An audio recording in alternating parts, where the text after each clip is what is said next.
Santo Bernardinus Realino, pengaku iman. Bernardinus lahir di Carpi, Lembah Sungai Po, Italia Utara pada 1530. Setelah belajar ilmu kedokteran dan hukum, ia berturut-turut diangkat menjadi wali kota di Velizano, jaksa di Alexandria, dan sekretaris pada kedutaan di Napoli. Setelah Clotilde istrinya meninggal dunia, ia berkenalan dengan Serikat Yesus di Napoli. Perkenalan itu berawal dari khotbah-khotbah seorang imam Yesuit yang diikutinya dengan rajin.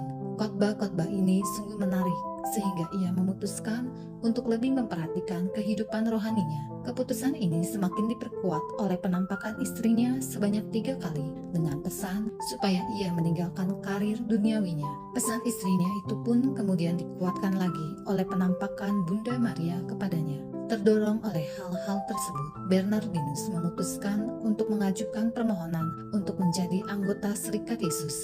Permohonannya diterima, dan setelah mengikuti suatu pendidikan khusus, Bernardinus ditabiskan menjadi imam. Selama beberapa tahun ia bekerja di Napoli. Sifatnya yang sopan dan ramah, penuh cinta dan pengertian kepada umat, menyebabkan dia sangat dicintai oleh umat Napoli. Umat dengan berat hati melepaskan dia ketika ia dipindahkan ke Lecce, Provinsi Apulia, untuk mendirikan sebuah kolose.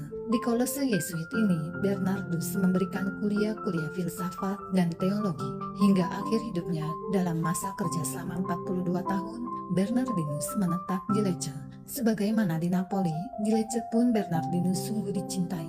Ia menampilkan diri sebagai seorang pewarta iman yang tangguh, pengkhotbah yang ulung, pembimbing rohani, dan bapa pengakuan yang disenangi umat. Kemasyhuran namanya bukan saja karena gaya kepemimpinannya yang penuh kesabaran, pengertian, dan cinta, melainkan juga terutama karena kesalehan hidup dan mujizat-mujizat penyembuhan yang dilakukannya. Bernardinus sangat akrab dengan anak-anak dan orang-orang muda. Ia menjadi penolong dan penghibur yang tidak kenal lelah bagi orang-orang yang malang. Ketika ajalnya mendekat, wali kota Lecce mengumpulkan semua pembantunya dan pemimpin-pemimpin masyarakat setempat untuk berdoa bagi keselamatan jiwa Bernardinus. Kepada mereka ia berkata, "Kota ini telah diberkati Allah dengan satu anugerah istimewa, yakni Pastor Bernardinus Realino. Beliau telah mengabdi kota ini selama 40 tahun dan telah melakukan banyak hal dengan hidupnya yang suci, karunia-karunia, dan berbagai mujizat. Setiap orang dari kota ini, juga mereka yang berasal dari kota lain, telah menikmati sedikit kebaikan hati Pastor Bernardinus. Oleh karena itu, saya mengusulkan agar Pastor Bernardinus diangkat menjadi pelindung kota Lecce." Ketika tiba saat terakhir hidupnya, Bernardinus berkata kepada para pemimpin masyarakat, "Dari surga, kediamanku yang abadi, aku akan melindungi kota Lecce dan seluruh umat." Bernardinus Realino meninggal dunia pada 2 Juli 1616. Santo Yohanes Franciscus Regis, Imam. Yohanes Franciscus Regis lahir di Foncorverte, wilayah Keuskupan Narbonne, Prancis pada 1579. Ia dididik di Collège Belgique milik Serikat Yesus. Pada 1615, ketika berumur 18 tahun, ia masuk ke Serikat Yesus. Setelah mendapat pendidikan intensif dalam tarekat itu, ia ditabiskan menjadi imam pada tahun 1631. Awal karirnya sebagai imam dimulai di Languedoc. Wilayah kerja ini tergolong sulit, baik dari segi geografis maupun segi kependudukan. Keadaan geografisnya bergunung-gunung, baik di Prancis Tenggara maupun di perbatasan Swiss. Sementara penduduknya masih buta huruf, kurang beradab, dan bertingkah laku kasar. Dalam karya pelayanan umat, ia menghadapi banyak tantangan.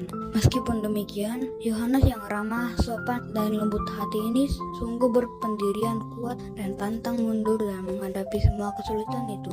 Ia dengan penuh semangat naik turun gunung untuk mengajar agama dan melayani sakramen-sakramen demi membawa kembali mereka kepada Kristus.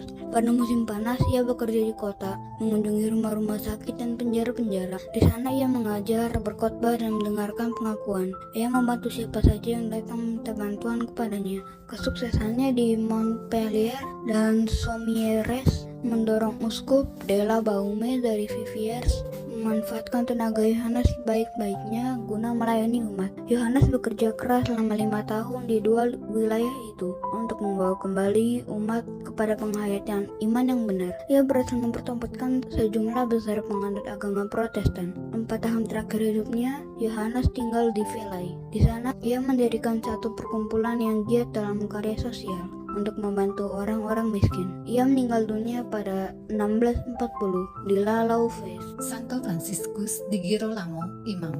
Imam Yesuit ini lahir pada 1642. Ia berkarya sebagai pengkhotbah di sekitar Napoli, Italia. Ia rajin mengunjungi penjara dan mencari orang-orang di tempat-tempat pelacuran dan di gang-gang gelap untuk dibina menjadi manusia yang berguna bagi masyarakat. Khotbah-khotbahnya sungguh menarik dan karena itu ia banyak mempertobatkan orang-orang berdosa. Ia pernah mempertobatkan seorang wanita yang membunuh ayahnya dan kemudian melarikan diri ke luar negeri menjadi tentara. Fransiskus meninggal dunia pada 1716. Santo Bernardinus Realino. Santo Yohanes Franciscus Regis, Santo Fransiskus di Girolamo. doakanlah kami.